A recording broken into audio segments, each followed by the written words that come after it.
Um, I have Hello. multiple things to talk about. What are we starting with?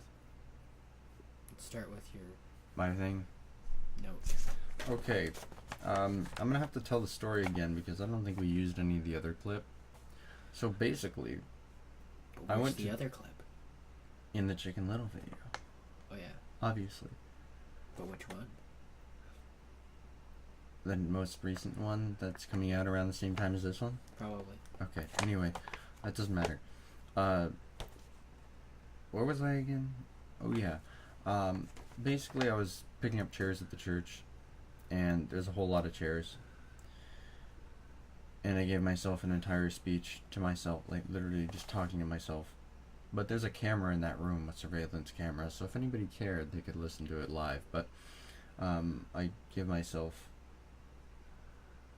a speech. I don't know. It's more of like a TED Talk sort of dealio. Anyway, so this is the perfect world. This is like a concept that I've been thinking about for a while, and I really don't know how to explain it because it's very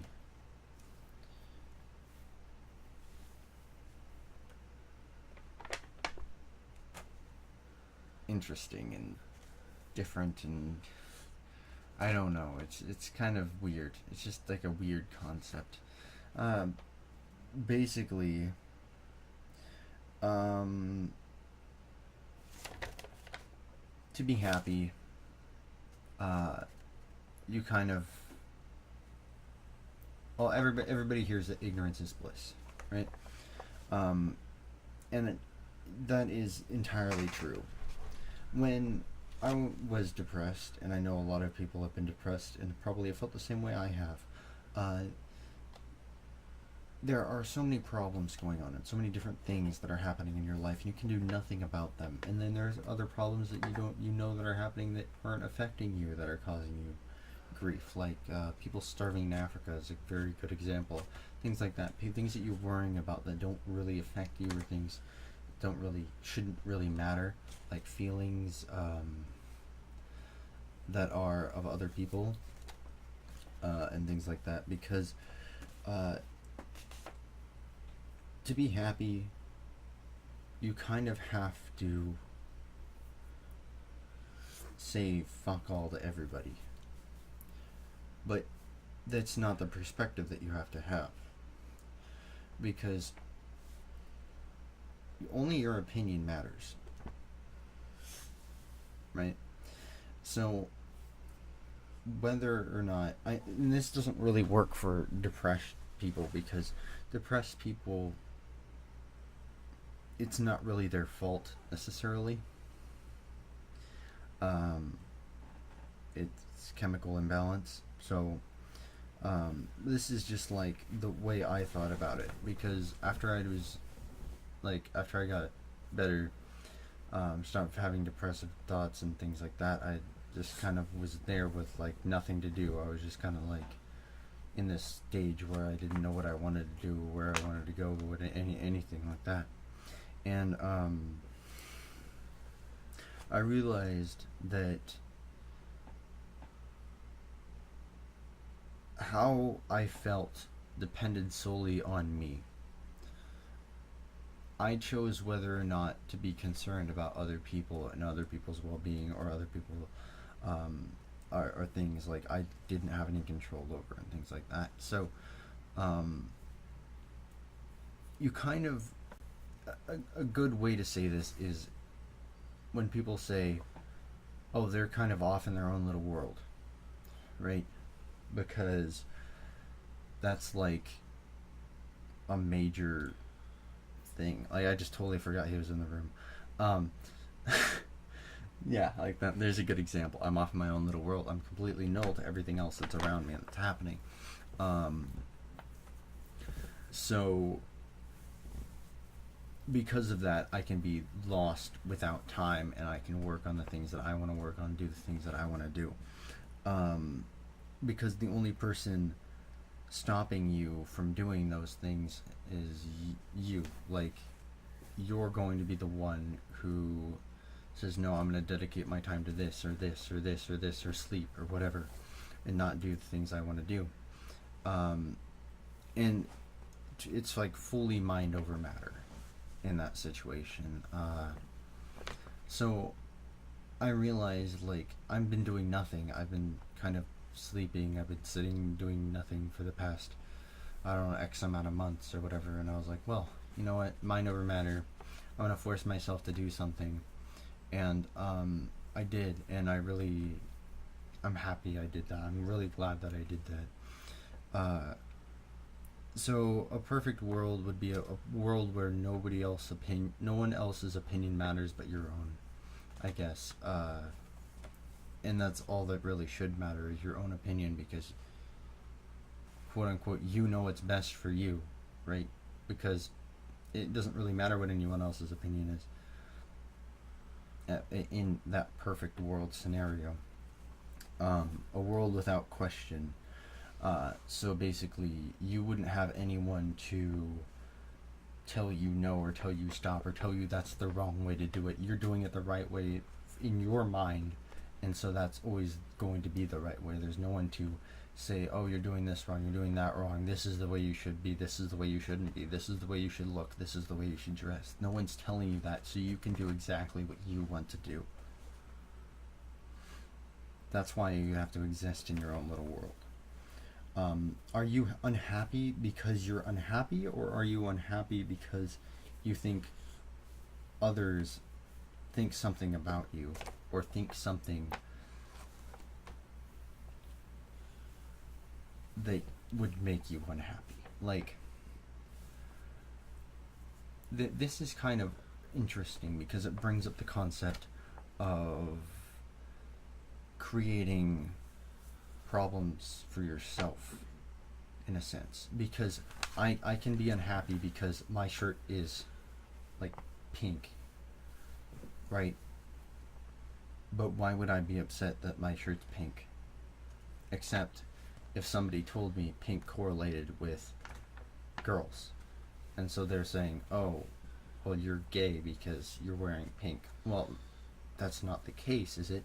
But I'm unhappy because I think that other people will see me as gay because I'm wearing pink. Something along those lines. So it's not my own thoughts thinking for me. It's someone else's thoughts. Even if I like pink. Which I do have a pink shirt, and I wear that pink shirt a lot.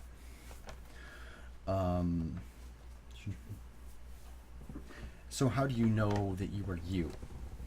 If your opinion matters, and only your opinion matters, well, how do you know that your opinion is you?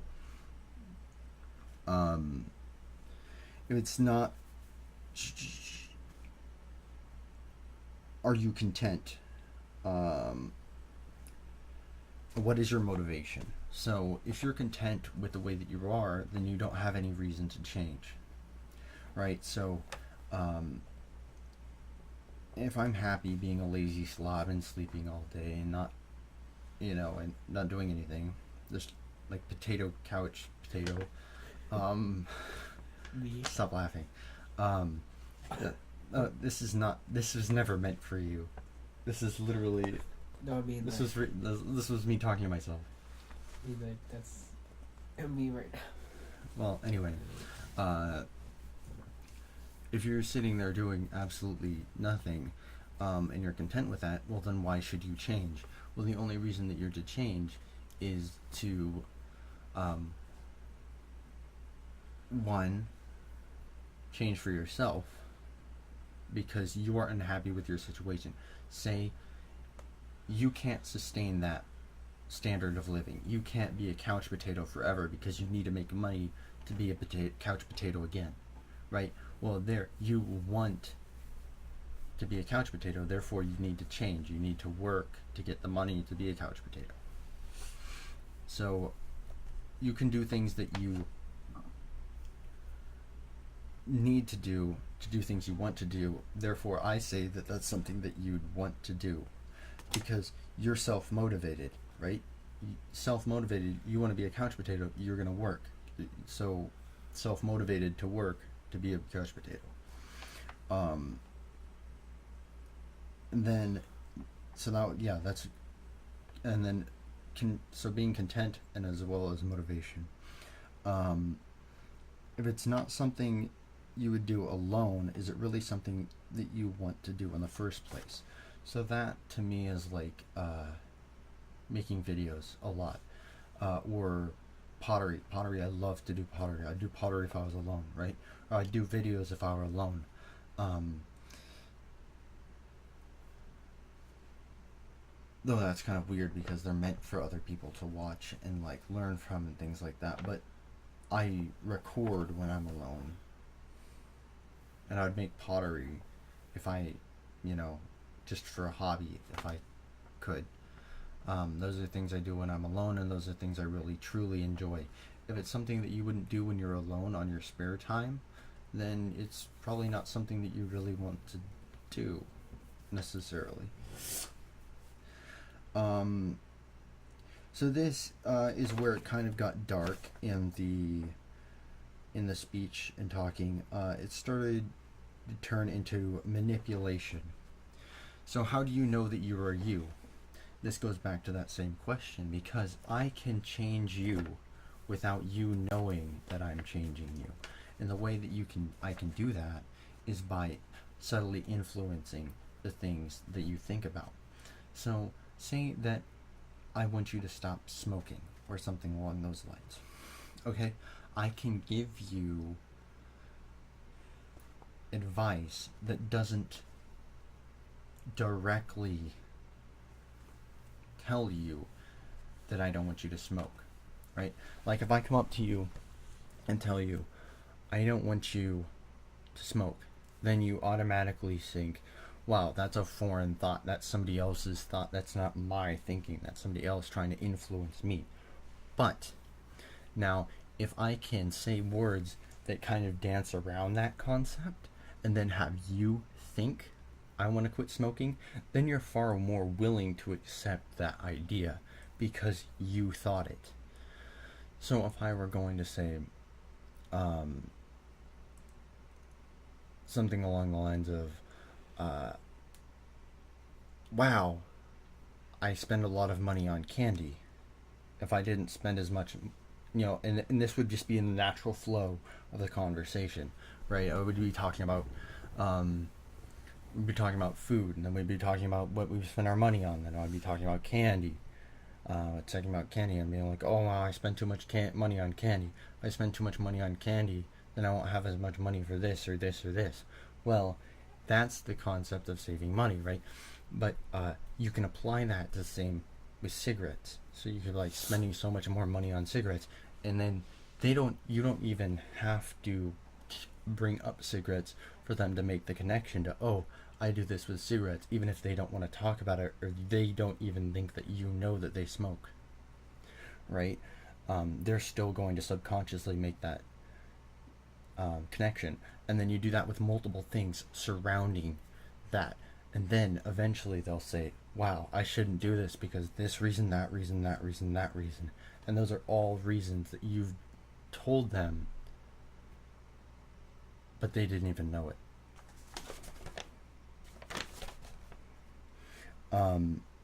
So this brings up the thought that nothing you think is your own. Because everything that I know and everything that he knows is all made up of language that was made up by somebody else. And all of the influences that we have are made by someone else and thought up by someone else, written in a book by someone else, read by us using somebody else's language. So even concepts that we don't even necessarily learn from other people are still thought by other people first. So they aren't originally our thoughts. It's very hard to distinguish yourself from anyone else at this point. This brings up nature versus nurture, where nature, you're born in nature, and doing things instinctually, which you naturally. My example for this was learning, say, males are more aggressive, right? Males are more aggressive to fight, to be the dominant one, to pass on the more dominant genes. Or a female is aggressive defending her cubs, or something like that. So those are things that they learn instinctually.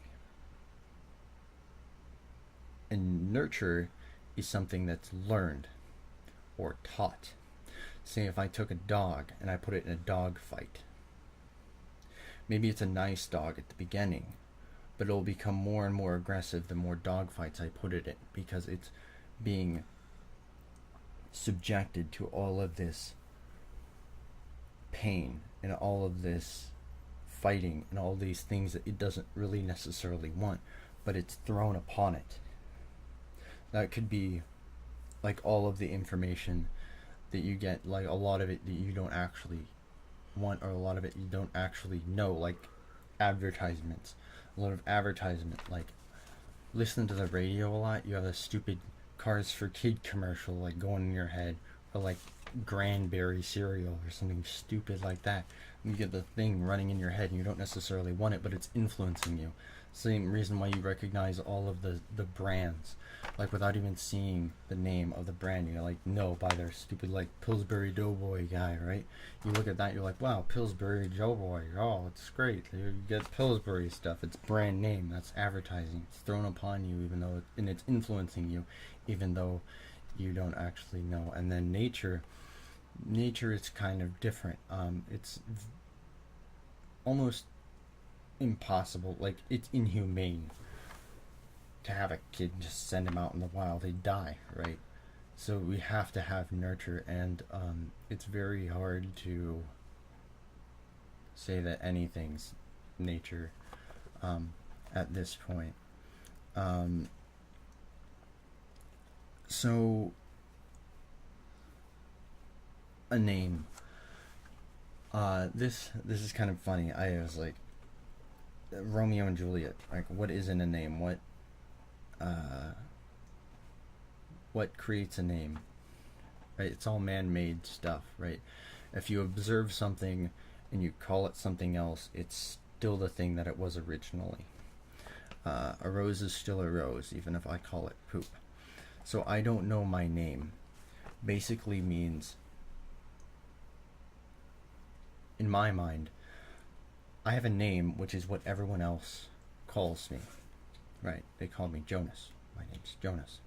Therefore, do I think of myself as Jonas? No, I don't think of myself as Jonas, because I don't know my name, because I don't know my true self. Because I think of Jonas as the personality that someone else sees in me. Someone else sees who I am, or what they want of me, when in reality, because I'm me, I don't see that. And so I don't know my name. I don't know what I truly want. It's very hard for me to figure out what I truly want in life, and want to be in my perfect world.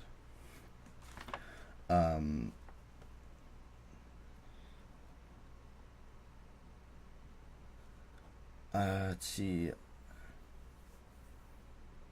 Ignorance is bliss. It just keeps going back to ignorance is bliss over and over, and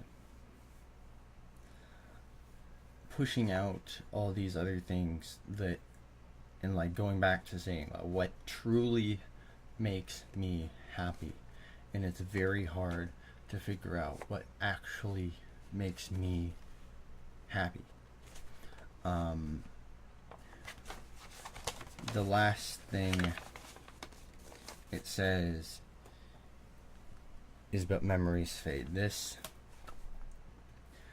is talking about memories and how other people affect you, and how other people, all the things that happen in your life affect you and create you and the person that you are, and like how you present yourself. Well, that being said, memories fade, and memories become recessed in your mind. And so, even though, again, you don't necessarily want these things to be influencing you, they are, regardless of whether you know about them. And so, thinking and reflecting back on your past is something that a lot of people do, and they have a very negative thought outlook on their life. And that was me for a really long time. But well, looking back, you take things and you say, well, I learned this from that, or I learned that from that, and that's how I'm going to apply it to my life. And it's hard to go back and look at everything and say, wow, I'm glad that it happened the way that it did, because when you're in that moment, or when you're looking back at it, you're like, oh, I hate that. But it defines who you are, regardless. And you don't have to let it change who you are. You can say, like, okay, well, I've come to terms with this part, and like I've learned my lesson from that. I'm gonna change who I am to be not like that, or I'm not going to let this affect me because I don't feel like this is how I want to live. This isn't me. This doesn't make me happy. Therefore, it's not part of me, because I want to be happy in my perfect little world. That's the concept that I was thinking about for about an hour. And I went through a lot of stuff. Went through a lot of crap in my head. But there it is. That's the perfect little world. Thank you for staring at Julian's crotch this whole time.